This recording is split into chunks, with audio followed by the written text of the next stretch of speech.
남편이 사고로 떠난 뒤 그 곁을 지켜줬던 시아버지 석호. 그런데 왜 시아버지와 며느리는 뜨거운 눈빛을 주고받고 있는 것일까요? 곧 오디오 시작합니다. 시작 전 구독과 좋아요, 그리고 응원의 댓글 부탁드려요. 그날 아침 공기는 유난히 달콤했어요. 베란다 창문을 살짝 열자 갓 내린 커피 향과 함께 상쾌한 바람이 코끝을 간지럽혔죠. 남편 윤재하 씨는 이미 일어나 주방에서 부산하게 움직이고 있었습니다. 촉망받는 건축가라 늘 바쁜 사람이었지만 주말 아침만큼은 제게 근사한 브런치를 만들어주는 것을 좋아했습니다. 여보, 일어났어요? 그의 목소리는 언제 들어도 다정했죠. 헝클어진 머리로 다가가 그의 등 뒤에 살짝 기댔습니다. 그는 싱긋 웃으며 제 손을 잡았고 따뜻한 온기가 제 몸 전체로 퍼져나가는 것을 느꼈습니다. 오늘도 맛있는 거 해주는 거예요? 당연하죠. 우리 은영이 먹고 싶은 거 다 말해요. 이런 소소한 대화들이 저의 하루를 행복하게 만들었죠. 저희는 재하 씨의 아버지 윤석호 아버님과 함께 살았어요. 아버님은 늘 조용하고 묵묵한 분이셨지만 저희 부부를 바라보는 눈빛만은 세상 그 누구보다 따뜻하셨습니다. 아버님은 아침 산책을 마치고 돌아와 저희가 차려놓은 식탁에 앉으셨습니다. 아버님, 아침 식사하세요. 허허. 자네들 덕분에 밥 굶을 일은 없겠네. 늘 고맙다. 그렇게 세 사람이 함께하는 식탁은 웃음꽃이 피는 시간이었죠. 재하 씨는 아버님께 어제 끝난 현장 이야기를 신나게 들려드렸고 아버님은 고개를 끄덕이며 연신 칭찬을 해주셨습니다. 우리 아들 참 멋지지 않냐? 은영아. 네. 아버님. 세상에서 제일 멋있습니다. 제 말에 재하 씨는 부끄러운 듯 웃었고 아버님은 흐뭇하게 저희를 바라보셨죠. 저는 이 평화로운 일상이 영원히 계속될 것이라고 믿었습니다. 재하 씨는 저의 전부이자 저희 가족의 기둥이었습니다. 건축에 대한 그의 열정은 저를 매료시켰고 늘 바쁜 와중에도 저를 챙기는 섬세한 배려에 저는 매일 감동했습니다. 최근 재하 씨는 회사의 중요한 프로젝트를 맡게 되었습니다. 밤늦게까지 야근을 하거나 주말에도 현장을 찾아가는 일이 잦아졌죠. 저는 걱정이 되면서도 그가 꿈을 향해 나아가는 모습이 자랑스러웠습니다. 그날 밤 재하 씨는 잠들기 전 제게 속삭였습니다. 여보, 이번 프로젝트만 끝나면 우리 둘이서 여행 가요. 아버님은 제가 잘 부탁드려 놓을게요. 좋아요. 꼭 약속하는 거예요. 약속. 우리 은영이 세상에서 가장 행복한 여자로 만들어줄게요. 그의 눈빛은 진심으로 가득 차 있었습니다. 저는 그의 품에 안겨 잠이 들었고 제게 더할 나위 없이 완벽한 삶이 펼쳐져 있다는 생각에 감사함을 느꼈죠. 삶의 행복은 크고 거창한 것에 있는 것이 아니라 사랑하는 이의 따뜻한 품과 다정한 말 한마디에 있다는 것을 깨달았거든요. 저에게는 세상에서 가장 든든한 남편과 세상에서 가장 인자한 아버님이 계셨습니다. 이보다 더 바랄 게 무엇이 있겠냐고 저는 스스로에게 되뇌었습니다. 저는 앞으로도 이 행복한 삶을 한결같이 살아갈 것이라고 믿어 의심치 않았습니다. 그날 오후 제 행복했던 삶은 산산조각이 났습니다. 한 통의 전화가 제게 울렸고 수화기 너머에서 들려오는 목소리는 마치 저의 심장을 날카롭게 찌르는 듯한 충격과 불안을 주었죠. 재하 씨의 회사 동료였던 그분의 목소리는 떨리고 있었습니다. 은영 씨, 재하가 지금 병원에. 저는 그 말을 믿을 수 없었습니다. 불과 몇 시간 전 그는 제게 세상에서 가장 행복한 여자로 만들어주겠다며 따뜻하게 안아주셨는데 무슨 소리냐며 되물었죠. 하지만 그의 떨리는 목소리는 진실을 외면하려는 저의 마음을 더욱 짓눌렀습니다. 아버님께 전화가 왔다는 사실을 알리자 아버님의 얼굴은 삽시간에 하얗게 질리셨습니다. 평소 침착했던 모습은 온데간데 없이 불안한 표정을 지으셨죠. 우리는 아무 말 없이 병원으로 향했습니다. 병원 복도는 차가운 공기로 가득했고 긴장감은 저의 심장을 더욱 조여왔습니다. 도착한 병실에서 저는 낯선 의사의 이야기를 들었습니다. 건설 현장 사고였다는 말과 함께 재아 씨가 이미 의식이 없다는 충격적인 사실을 말해주었죠. 머릿속이 새하얘졌고 아무런 생각도 할 수 없었습니다. 저는 그저 그의 손을 잡고 눈물만 흘렸습니다. 재아 씨는 평온한 모습으로 누워 있었지만 싸늘한 그의 손은 더 이상 저를 따뜻하게 안아주지 못했습니다. 저의 온몸에 퍼져 있던 온기는 순식간에 사라졌고 저는 더 이상 아무런 희망도 찾을 수 없었습니다. 며칠 후 재아 씨의 장례식이 치러졌습니다. 텅 빈 장례식장에는 저와 아버님 그리고 몇몇 친척들만 남아 있었죠. 저는 하염없이 눈물을 흘리며 재아 씨의 영정 사진을 바라보았습니다. 그의 영정 사진 속 활짝 웃는 모습은 저를 더욱 아프게 만들었습니다.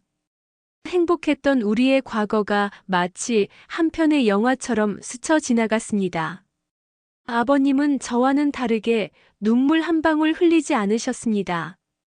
그저 굳게 다문 입술로 묵묵히 슬픔을 견디고 계셨죠. 아버님의 눈빛은 그저 멍하니 저를 바라보셨고 아무런 감정도 보이지 않았습니다. 저는 그런 아버님을 보며 더욱 슬픔에 잠겼습니다. 아버님은 아내를 잃은 슬픔을 경험하셨기에 아들을 잃은 슬픔은 더욱 클 것이라고 생각했죠.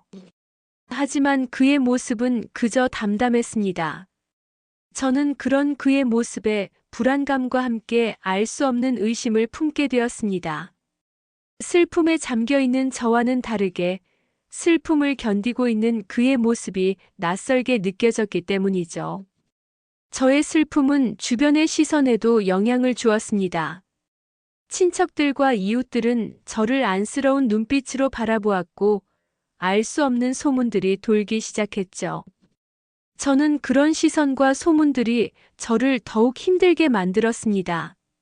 하지만 저는 그저 모든 것을 외면한 채 재아 씨의 영정 사진을 바라보며 묵묵히 글을 보내주기로 했습니다. 그렇게 며칠이 지나고 재아 씨의 장례식이 모두 끝났습니다. 집은 다시 텅 빈 정적에 휩싸였고 저는 텅 빈 집안을 둘러보며 공허함과 외로움을 느꼈습니다. 재아 씨의 따뜻한 온기가 사라진 집은 더 이상 저의 보금자리가 아니었습니다. 저는 다시 홀로 남겨졌다는 생각에 눈물을 멈출 수 없었죠. 이제 저에게 남은 것은 아무것도 없다는 절망감에 휩싸였습니다. 아버님은 그런 저를 묵묵히 바라보시며 아무 말도 하지 않으셨습니다. 그렇게 저희 두 사람은 텅 빈 집에서 서로에게 의지한 채 새로운 삶을 시작해야만 했습니다. 재아 씨의 장례식이 끝난 후 집은 거대한 관처럼 느껴졌습니다.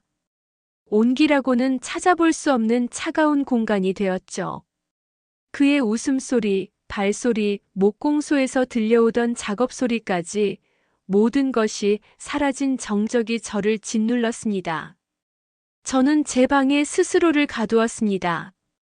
창밖으로 세상이 어떻게 돌아가는지 궁금하지도 않았고 해가 뜨고 지는 것조차 무의미하게 느껴졌습니다. 그저 침대에 웅크려 앉아 재아 씨의 온기가 남아있는 셔츠를 끌어안고 있을 뿐이었죠. 며칠 동안 아무것도 먹지 못했습니다.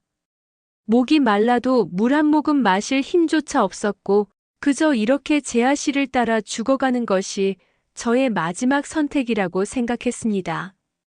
그날 오후 문 밖에서 조용히 노크 소리가 들렸습니다. 그리고 이내 인기척이 사라졌죠. 저는 아무런 반응도 하지 않았습니다. 문을 열고 싶지 않았고 그 누구의 얼굴도 보고 싶지 않았거든요. 잠시 후 문틈으로 희미한 냄새가 풍겨왔습니다. 따뜻한 죽 냄새였죠. 저는 그 냄새에 미세하게 몸을 떨었습니다. 배고픔 때문인지 아니면 잊고 싶었던 현실을 일깨워주는 냄새 때문인지 알 수 없었습니다. 하지만 저는 외면했습니다. 그저 이 냄새가 사라지기만을 바랐습니다. 며칠이 지나도록 저는 아무것도 먹지 못했습니다. 몸이 허약해졌고 어지럼증까지 느꼈습니다.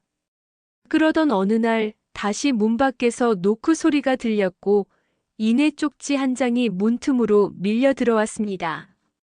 작은 종이에는 아버님의 서툰 글씨로 이렇게 적혀 있었습니다. 은영아, 내가 끓여서 좀 싱거울 수 있다. 필요하면 간장 더 넣어서 먹으렴. 저는 그 쪽지를 한참 동안 바라보았습니다. 눈물이 하염없이 흘렀죠. 아버님의 글씨는 서툴렀지만 그 속에 담긴 진심은 저의 마음을 움직이기에 충분했습니다. 저는 쪽지를 들고 문을 열었습니다. 문 밖에는 따뜻한 죽 한 그릇이 놓여 있었습니다. 저는 죽그릇을 들고 방으로 들어와 숟가락을 들었습니다. 죽은 싱거웠지만 그 어떤 음식보다 따뜻하고 맛있었습니다. 저는 죽을 먹으며 눈물을 흘렸고 재아 씨가 없는 현실을 조금씩 받아들이기 시작했습니다. 다음 날 아침 저는 조용히 아래층으로 내려왔습니다. 며칠 만에 보는 세상은 낯설었지만 동시에 새로운 시작을 알리는 듯한 느낌을 주었죠. 아버님은 주방에서 무언가를 만들고 계셨습니다. 제가 내려오자 아버님은 놀란 듯 고개를 드셨습니다. 그리고는 옅은 미소를 지으셨습니다. 아버님, 죄송해요. 며칠 동안 너무 무례했어요. 괜찮다. 나도 그랬으니까. 내 시어머니가 떠났을 때 말이다. 아버님은 저를 식탁으로 안내하셨습니다. 우리는 마주 앉아 아무 말 없이 식사를 했습니다. 식탁에는 두 사람의 숟가락이 부딪히는 소리만 울려 퍼졌죠. 하지만 그 침묵 속에서 저희는 서로의 마음을 이해하고 있다는 것을 느꼈습니다. 저는 아버님께 조용히 물었습니다. 아버님은 시어머님이 떠나신 후 다시 평범한 일상으로 돌아오기까지 얼마나 걸리셨어요? 나는 예전으로 돌아간 적이 없단다. 그저 없는 것에 익숙해지는 법을 배웠을 뿐이지. 아버님의 말은 제 심장을 날카롭게 파고들었습니다. 저는 더 이상 슬픔에 잠겨 있어서는 안 된다고 생각했죠. 재아 씨의 목까지, 아버님의 목까지 제가 더 단단해져야만 한다고 다짐했습니다. 그렇게 저희 두 사람은 서로에게 의지한 채 새로운 삶을 시작해야만 했습니다. 아버님의 없는 것에 익숙해지는 법을 배웠을 뿐이지. 라는 말은 저에게 큰 울림을 주었습니다. 그날 이후 저는 방에만 틀어박혀 있던 지난 날들을 정리하고 다시 일상으로 돌아오기로 마음먹었죠. 더 이상 슬픔에 잠겨 있을 수는 없다는 것을 깨달았거든요. 저는 조심스럽게 아래층으로 내려가 부엌을 정리하고 빨래를 개고 마당을 쓸었습니다. 모든 행동은 침묵 속에서 이루어졌지만 저는 그런 소소한 움직임들이 저의 멍해진 마음을 조금씩 채워주는 것을 느꼈습니다. 아버님도 제가 변했다는 것을 눈치채셨는지 더 이상 계단 밑에 밥상을 놓아두지 않으셨습니다. 대신 방문 앞에서 얘야, 밥 다 됐다. 배고프면 내려와서 먹으렴. 이라고 나지막이 불러주셨죠. 저는 대답하지 않았지만 몇 분 뒤면 조용히 아래층으로 내려가 아버님과 마주 앉아 식사를 했습니다. 그것은 말로 표현하지 않아도 서로를 아끼고 있다는 것을 확인하는 조용한 의식이었습니다. 시간이 흐르면서 우리의 관계는 점차 변화하기 시작했습니다. 처음에는 그저 서로에게 의지하는 가족이었지만 어느 순간부터는 단순한 가족의 이상의 감정들이 싹트고 있다는 것을 저도 아버님도 조심스럽게 감지하고 있었죠. 저는 매일 아침 아버님을 위해 따뜻한 차를 끓여 식탁에 놓아두었고 목공소에서 일하고 돌아오신 아버님을 위해 따뜻한 물수건을 건넸습니다. 아버님은 그런 저를 보며 옅은 미소를 지으셨고 그 미소는 저의 마음을 따뜻하게 만들었습니다. 어느 날 오후 목공소 문을 열고 들어가니 아버님은 낡은 의자를 수리하고 계셨습니다. 저는 조심스럽게 다가가 물었습니다. 아버님, 제가 도울 일 있을까요? 아버님은 놀란 듯 고개를 드셨지만 이내 작은 의자를 내어주시며 주문서 목록을 건네주셨습니다. 한 장 한 장 종이를 넘기며 재고를 확인하는 제 모습을 아버님은 힐긋힐긋 쳐다보셨고 그의 눈빛 속에는 아들을 잃은 후 다시는 존재하지 않을 것이라 생각했던 따스함이 깃들어 있었습니다. 하지만 평온했던 우리의 일상은 오래가지 않았습니다. 마을 사람들은 저희의 변화를 알아챘죠. 시장에 갈 때마다 저를 향한 호기심 어린 시선과 등 뒤에서 들려오는 수군거림을 느꼈습니다. 남편 죽은 지 얼마나 됐다고 저렇게 웃고 떠들 수 있나? 젊은 과부가 시아버지랑 단둘이 사는 게 이상하지 않아?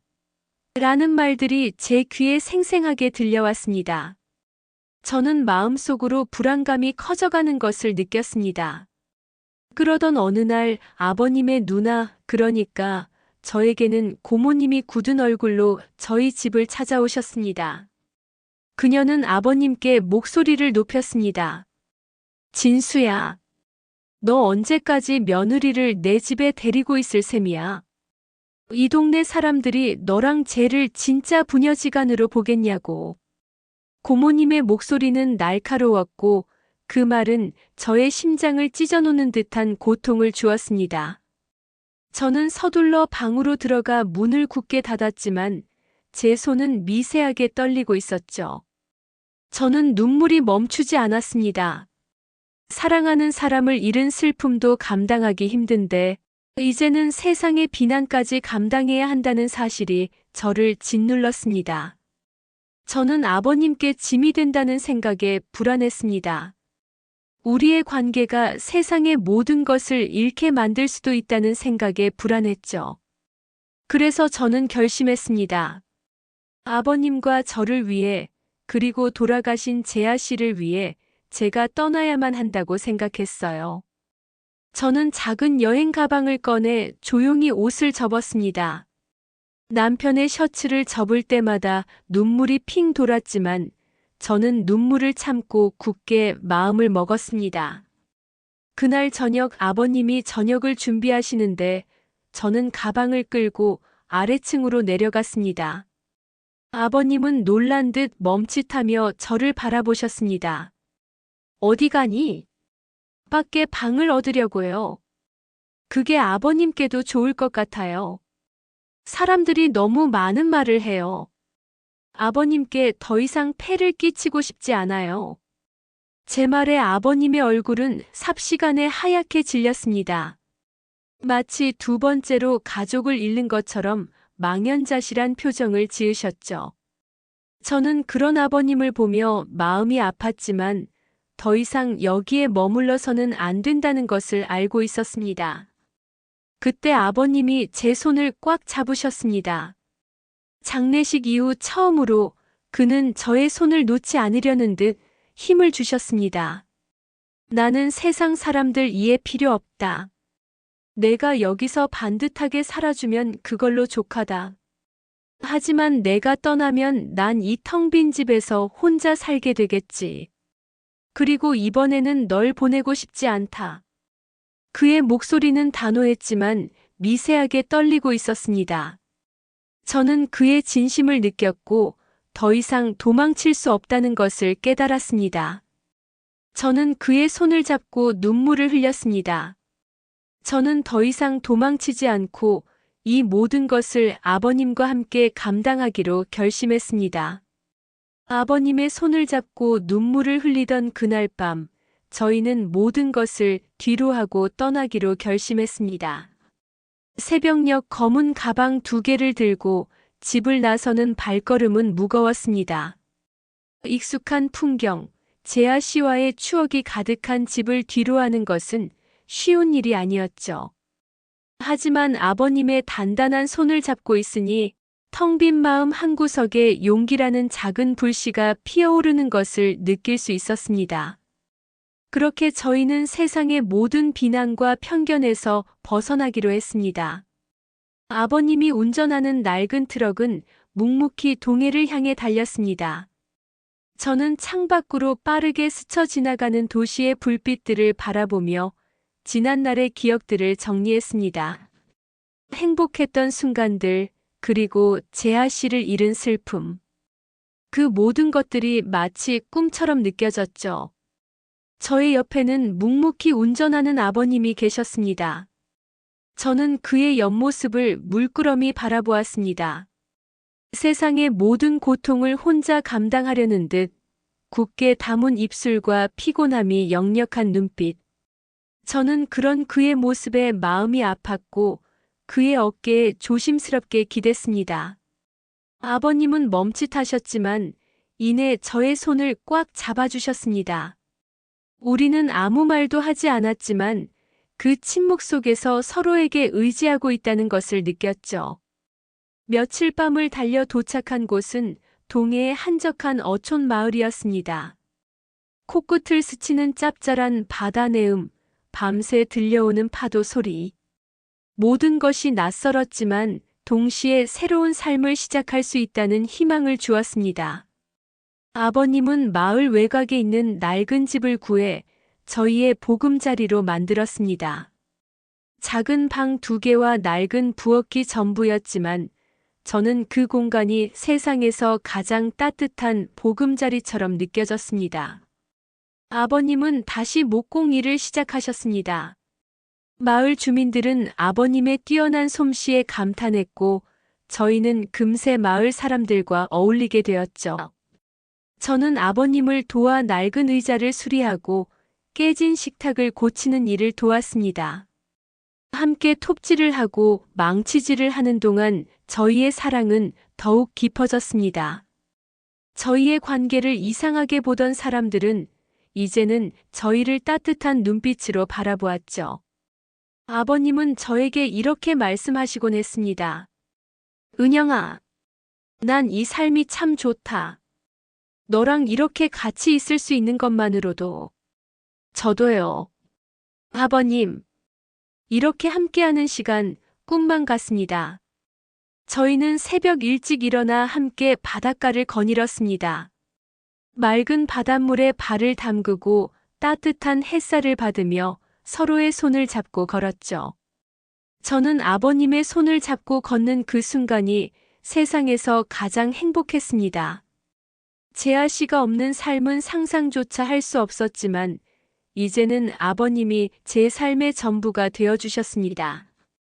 재아 씨를 잃은 슬픔은 여전히 가슴 한구석에 남아 있었지만 아버님과의 사랑은 그 슬픔을 서서히 지워주고 있었습니다.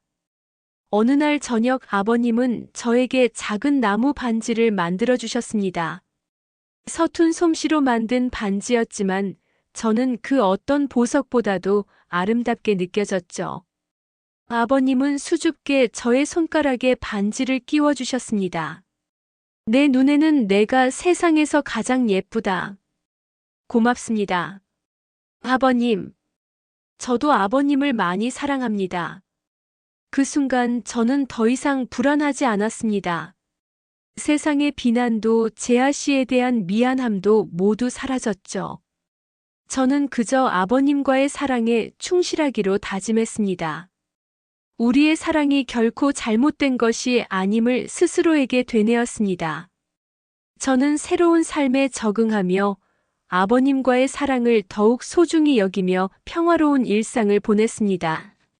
동해의 작은 어촌 마을에서 아버님과 함께 보낸 시간은 제게 꿈만 같았습니다.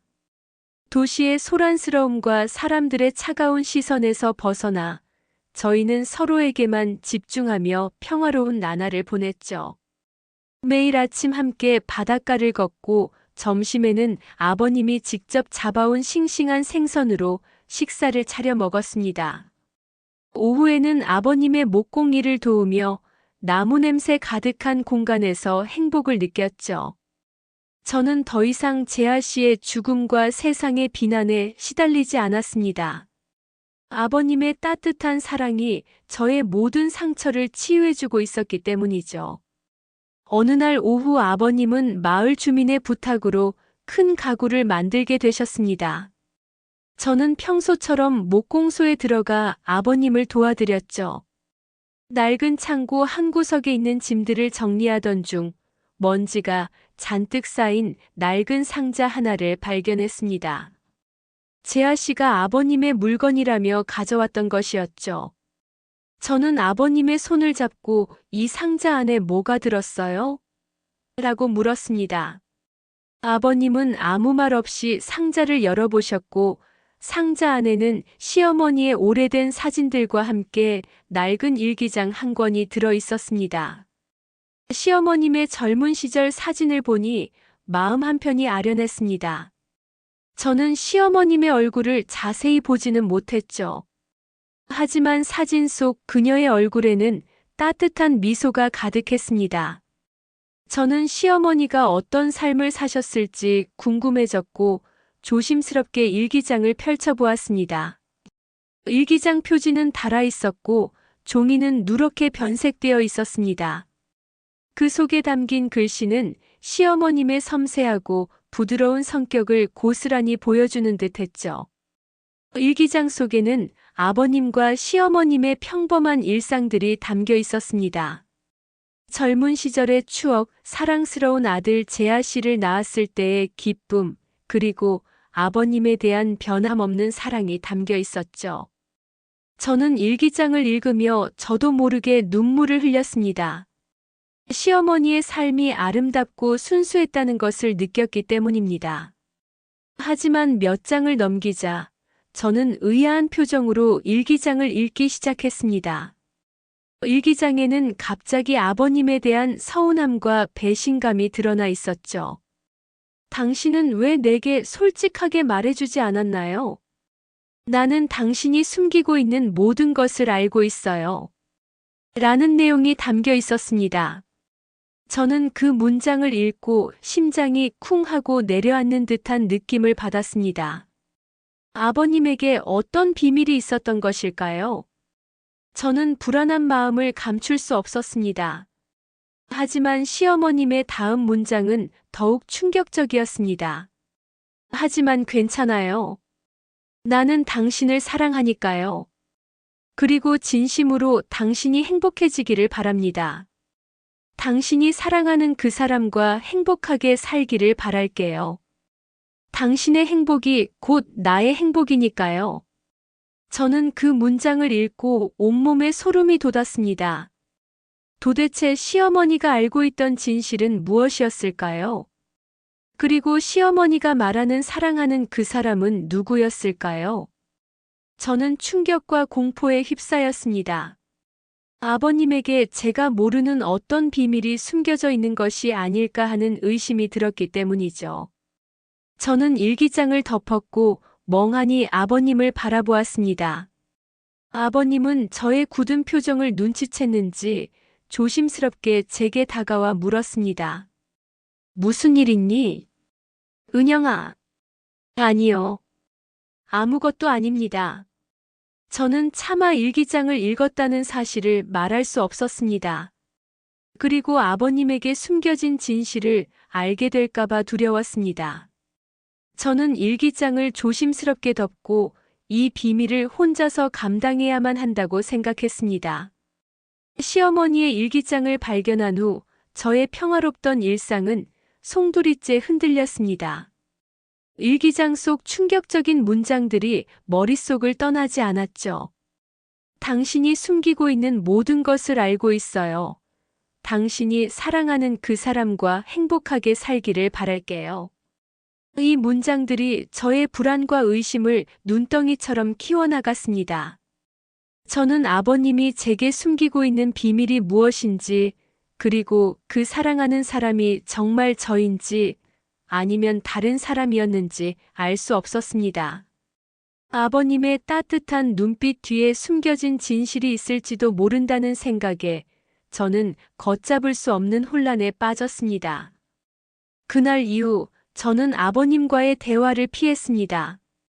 함께 식사를 할 때도, 목공소에서 함께 일을 할 때도 저는 그저 묵묵히 제 할 일만 했죠. 아버님은 저의 변화를 눈치채셨지만 굳이 묻지 않으셨습니다. 그저 조용히 저를 바라보실 뿐이었죠. 저는 그런 아버님의 침묵이 오히려 저의 의심을 더욱 깊게 만들었습니다. 며칠 밤을 잠 못 이루며 고민하던 저는 결국 모든 것을 털어놓기로 결심했습니다. 숨겨진 진실이 무엇이든 간에 저는 아버님과의 관계를 다시 회복하고 싶었기 때문입니다. 그래서 저는 조심스럽게 아버님께 일기장을 건넸습니다.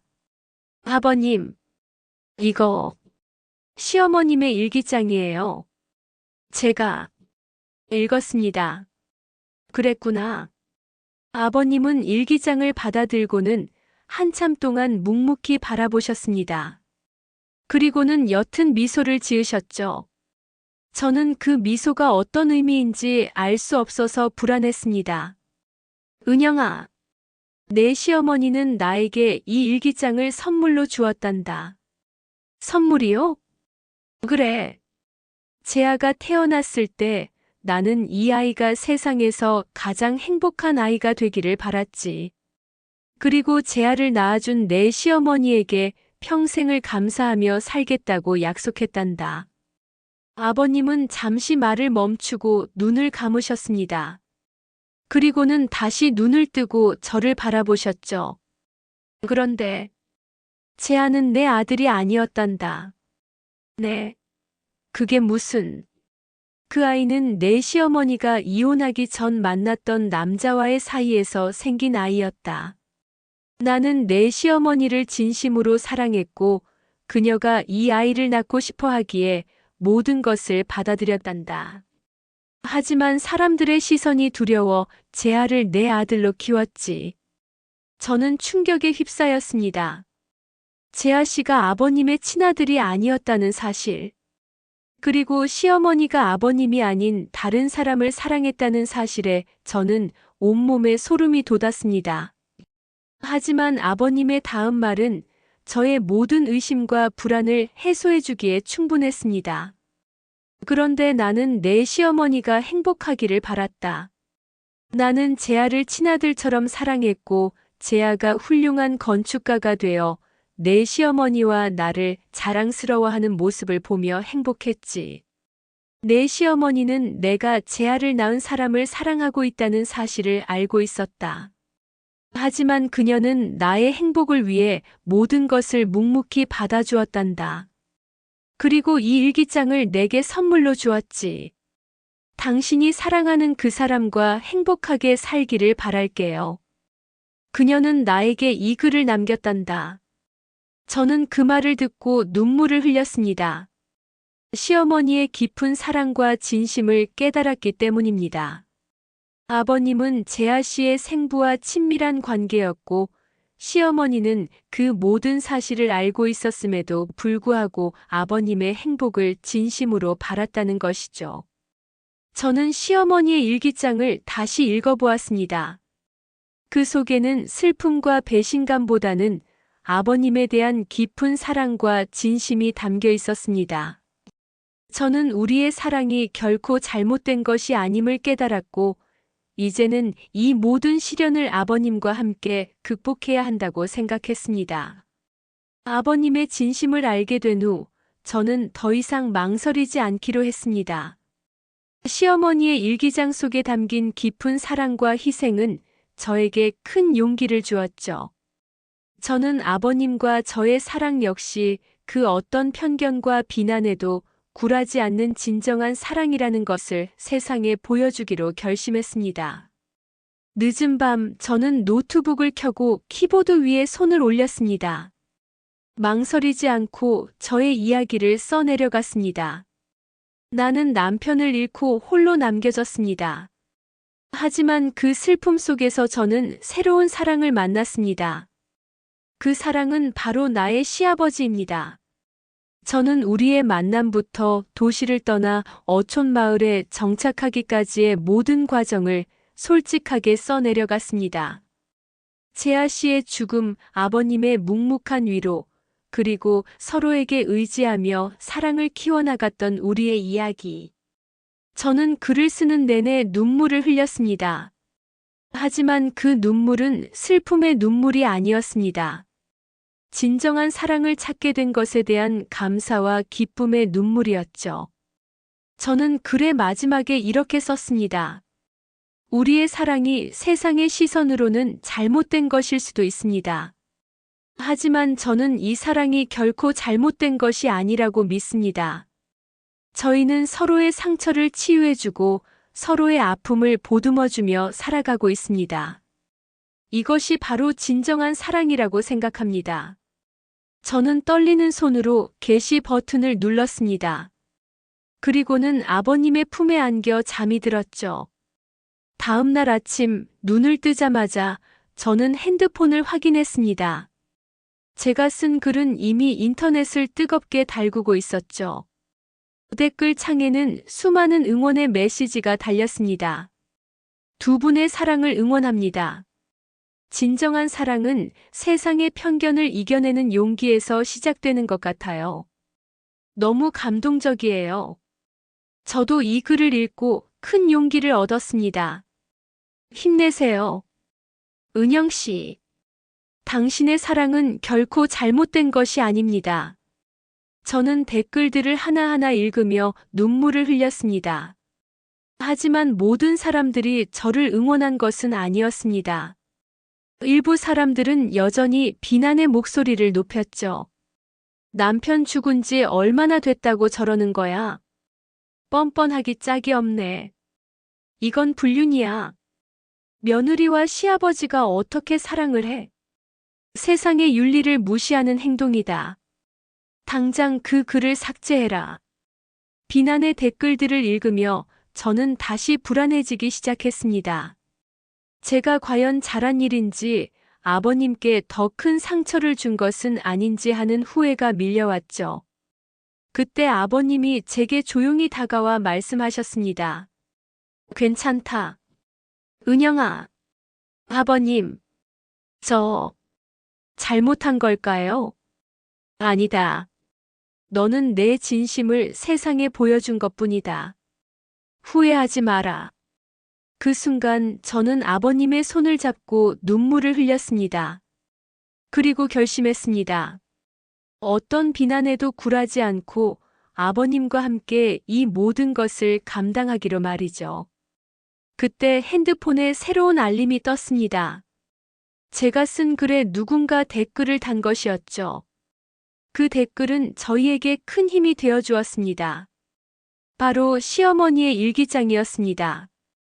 저는 이 글을 읽고 눈물을 흘렸습니다. 저희 어머니가 남기신 일기장에는 어머니의 사랑과 진심이 담겨 있었죠. 저는 두 분의 사랑이 진정한 사랑이라는 것을 압니다. 응원하겠습니다. 저는 그 댓글을 읽고 온몸에 소름이 돋았습니다. 그 댓글을 쓴 사람은 바로 시어머니의 친딸, 즉 재아 씨의 동생이었습니다. 저는 아버님을 쳐다보았고 아버님은 옅은 미소를 지으셨죠. 그 순간 저는 저희의 사랑이 진정한 사랑이라는 것을 확신했습니다. 그리고 세상의 편견과 비난에 맞서 당당하게 우리의 사랑을 지켜나가기로 결심했습니다. 시어머니의 친딸이 남긴 댓글은 세상을 향한 저희의 외침에 종지부를 찍어주는 것 같았습니다. 그 댓글이 공개되자 여론은 급반전되었죠. 저희를 비난하던 사람들은 더 이상 저희에게 비난의 화살을 날리지 못했습니다. 그리고 저희의 사랑을 응원하는 사람들은 더욱 늘어났습니다. 저는 댓글들을 읽으며 눈물을 흘렸습니다. 재아 씨의 동생이 저희의 사랑을 이해하고 응원해 주었다는 사실에 저는 가슴 벅찬 감동을 느꼈습니다. 그날 저녁 아버님은 저를 껴안고 아무 말 없이 머리를 쓰다듬어 주셨습니다. 저는 그의 품에 안겨 평화로움을 느꼈죠. 더 이상 불안하지 않았고 세상의 시선도 두렵지 않았습니다. 저희는 서로에게 진정한 사랑과 용기를 주었으니까요. 그렇게 시간은 흐르고 저희는 평온하고 행복한 삶을 살아가고 있었습니다.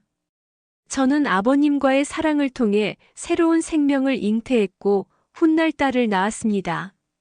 아이의 눈동자는 저를 닮아 푸른빛을 띠었죠.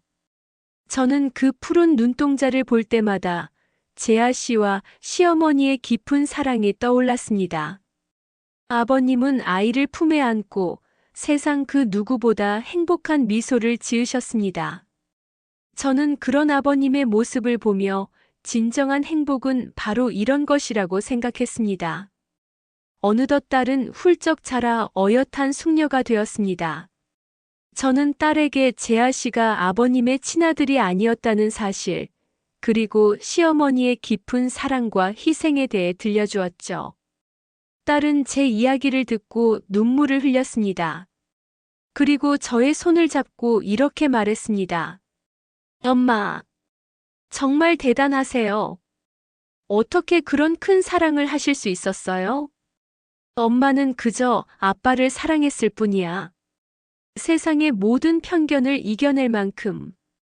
엄마 아빠의 사랑, 정말 아름다워요. 저는 딸의 말에 감동했습니다. 딸은 저희의 사랑을 진심으로 이해하고 받아들여 주었죠.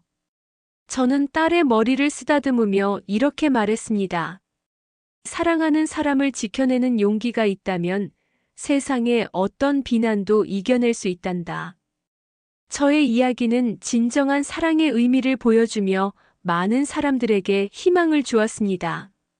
저는 훗날 재아 씨가 사고로 세상을 떠난 뒤 제가 겪었던 모든 일들을 책으로 엮었습니다. 제목은 푸른 눈동자였죠. 이 책은 많은 사람들에게 읽혔고 많은 사람들은 저의 이야기에 공감하고 위로를 받았습니다. 그리고 저희의 사랑을 진심으로 응원해 주었죠. 저는 아버님과 함께 책을 보며 행복한 미소를 지었습니다. 아버님은 저의 손을 잡고 아무 말 없이 저를 바라보셨죠. 그의 눈빛은 저의 모든 것을 이해하고 감싸주는 듯 했습니다. 저는 그의 눈빛 속에서 재아 씨와 시어머니의 따뜻한 사랑을 느꼈습니다. 저희는 세상의 모든 편견을 이겨내고 진정한 사랑을 찾았습니다. 재아 씨와 시어머니가 남긴 사랑은 저희에게 큰 용기와 힘이 되어 주었죠. 저는 아버님과의 사랑을 통해 진정한 삶의 의미를 깨달았습니다. 그리고 우리들의 사랑이 세상의 모든 사람들에게 희망이 될 것이라고 믿습니다. 시간은 강물처럼 흘러 어느덧 저는 중년이 되었고 딸은 제 품을 떠나 세상으로 나아갔습니다. 저희가 처음 이 마을에 도착했을 때의 낡은 집은 이제 아버님과 저의 손길로 따뜻하고 아늑한 보금자리가 되었죠. 저는 여전히 아버님과 함께 목공일을 하며 평화로운 나날을 보내고 있습니다. 아침에 눈을 뜨면 아버님은 여전히 저를 위해 따뜻한 커피를 내려주십니다. 저는 그 커피를 마시며 창밖으로 보이는 푸른 바다를 바라보곤 하죠. 딸아이는 얼마 전 저희의 이야기를 담은 책, 푸른 눈동자를 들고 저를 찾아왔습니다. 책은 여러 차례 재판을 거듭하며 많은 사람에게 읽히고 있었죠. 아이는 책을 읽으며 울었다며 저희의 사랑이 세상의 모든 편견을 이겨냈다는 사실에 자랑스럽다고 말했습니다. 저는 그런 딸아이를 보며 저희가 걸어온 길에 대한 확신을 가질 수 있었습니다. 우리가 사랑을 지켜내기 위해 쏟았던 용기와 진심은 결코 헛되지 않았다는 것을 말입니다. 아버님은 예전처럼 말이 많으시지는 않지만 그의 눈빛은 언제나 저를 향해 있습니다. 제가 행복해할 때 그도 함께 행복해 하시고 제가 슬퍼할 때 그는 묵묵히 제 곁을 지켜주십니다. 저희는 더 이상 세상의 시선을 의식하지 않습니다. 저희의 사랑은 이미 서로에게 충분한 증명이 되어 주었으니까요. 저희의 삶은 평범하지만 그 평범함 속에는 세상 그 무엇과도 바꿀 수 없는 진정한 사랑이 담겨 있습니다. 재아 씨가 떠난 지 오랜 시간이 흘렀지만 저는 여전히 그를 기억합니다. 그리고 그가 남긴 깊은 사랑과 시어머니가 남긴 희생은 저희의 삶의 가장 깊은 곳에 뿌리내리고 있습니다. 그들의 사랑이 없었다면 저희의 사랑도 존재할 수 없었을 것이라고 생각합니다. 저희의 사랑은 마치 기적처럼 느껴지지만 저는 그것이 기적이 아니라고 믿고 있습니다. 사랑을 지키려는 용기 있는 두 영혼이 만들어낸 기적과도 같은 결실이라고 생각합니다. 어느 날 오후 딸은 저희의 집으로 남자친구를 데려왔습니다. 저는 그를 따뜻하게 맞아주었고 딸은 부끄러워하며 남자친구를 아버님께 소개했죠. 딸의 남자친구는 책 푸른 눈동자를 읽고 저희의 이야기에 큰 감명을 받았다고 말했습니다. 그는 저희의 삶이 자신에게 용기를 주었다고 했죠. 저는 그의 말에 가슴이 뭉클했습니다. 저희의 이야기가 다른 사람들에게도 희망과 용기를 줄 수 있다는 사실에 감사함을 느꼈습니다. 그날 저녁 저희 네 사람은 함께 식사를 했습니다. 식탁 위에는 따뜻한 온기가 가득했고 웃음소리가 끊이지 않았죠. 저는 식탁에 앉아 있는 가족들을 보며 진정한 행복은 바로 이런 것이라고 생각했습니다. 세상의 어떤 비난과 편견도 이겨낼 수 있는 사랑하는 사람들의 따뜻한 시선과 웃음. 그것이 저의 삶의 전부가 되어 주었습니다. 저는 앞으로도 아버님과 함께 이 평화로운 삶을 살아갈 것입니다. 그리고 저희의 사랑은 영원히 계속될 것이라고 믿습니다. 저희의 이야기가 세상의 모든 사람들에게 진정한 사랑의 의미를 알려줄 수 있다면 그것으로 저는 충분하다고 생각합니다. 이제 저는 더 이상 아프지 않습니다. 더 이상 외롭지도 않습니다. 저는 세상에서 가장 행복한 여자입니다. 사랑을 지켜낸 용기가 있다면 어떤 시련도 이겨낼 수 있다는 것을 저는 믿습니다.